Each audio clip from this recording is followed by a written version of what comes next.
நம்ம 6வது படையான பழமுதிர்ச்சோலை கோவிலுக்கு தான் வந்திருக்கோம். இங்க முருகர் வள்ளி தெய்வானையோட காட்சியளிக்கிறாங்க.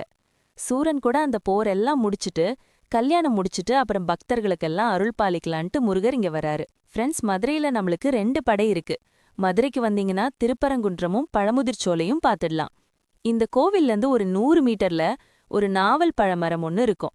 அந்த இடத்துல தான் முருகன் ஔவையார் கிட்ட சுட்ட பழம் வேணுமா சுடாத பழம் வேணுமா அப்படின்னு கேட்பாங்க.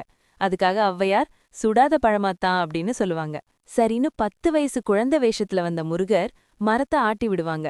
பழங்கள் எல்லாம் கீழே சிதறும். சரி, மண்ணாயிடுச்சின்ட்டு ஔவையார் பழத்தை ஊதுவாங்க. அப்போ முருகன் வந்து, என்ன பாட்டி, பழம் சூடுதா அப்படின்னு கேட்பாங்க. அப்போ ஔவையார் பாட்டிக்கு டவுட் வந்துரும். 10 வயசு பையனுக்கு இவ்ளோ அறிவா அப்படின்ட்டு.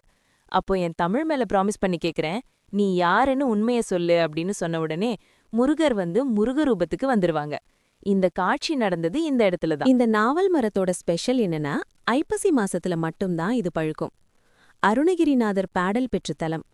மலை ஏறும்போது அடிவாரத்துல பெருமாள் அழகர் என்ற பேருல அழகப்படுறாங்க. சிறப்பு அம்சமாக இயற்கையோடு இணைந்த ஆன்மீக அனுபவம், அமைதி, பக்தி, மன நிம்மதி தரும் திருத்தலம். தெய்வ சிறப்பாக இங்கு முருகப்பெருமான் வள்ளி மற்றும் தெய்வானையுடன் ஒரே சன்னதியில் அருள் பாலிக்கிறார்.